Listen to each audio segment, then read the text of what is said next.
জগন্নাথ বলতে হবে। ভক্তরা হচ্ছে ইকোর মতো, যেখানে আমরা প্রতিধ্বনি শুনতে পাই। তাই এইভাবেই আমাদের সংস্কৃতি গড়ে উঠবে। কেউ বলে জয় শ্রীরাম, তো সেখানে বলতে হবে। কেউ বলে রাম রাম, কেউ বলে জয় শ্রীকৃষ্ণ। যে যেটাতে খুশি হয়। আমরা যদি দেখি যে কিভাবে একটা ইউনাইটেড সিভিলাইজেশন গড়ে উঠবে, না পরস্পরের প্রতিধ্বনিতে আমাদের একটা ইউনাইটেড সিভিলাইজেশন গড়ে উঠেছে। অর্থাৎ ভালো জিনিসের অনুরণন যদি না হয়, তাহলে খারাপের প্রত্যাবর্তন সম্ভব। আপনারা জানেন যে আমি প্রথমে আপনাদের এই নিউ টাউন জগন্নাথ রথযাত্রা সমিতির প্রত্যেক সদস্যকে চিন্ময় মিশনের পক্ষ থেকে আন্তরিক শুভেচ্ছা, অভিনন্দন, ভালোবাসা জানাচ্ছি। আমাদের চিন্ময় মিশন একটা পরিবার।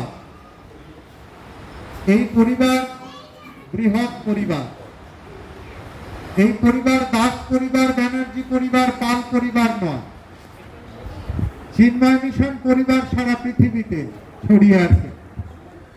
সেই পরিবারের অন্তর্গত আপনিও।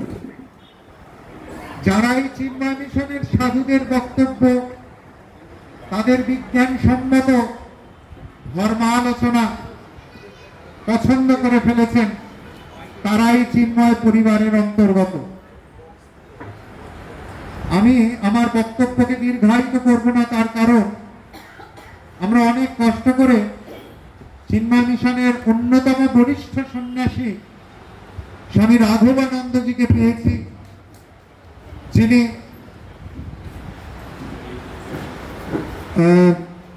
চাষ বোকারো একটি সেন্টারের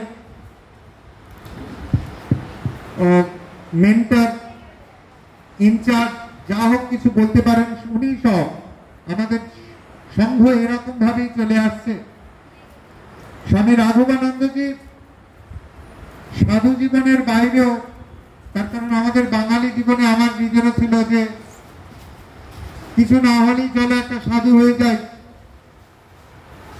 আমার খুব মনে পড়ছে যে আমি একটা জায়গায় ভিক্ষা নিতে গিয়েছিলাম। সেখানে বলছে, দেখুন স্বামীজি, আমার বড় ছেলে ম্যাসাচুসেটস ইউনিভার্সিটিতে পড়ায়,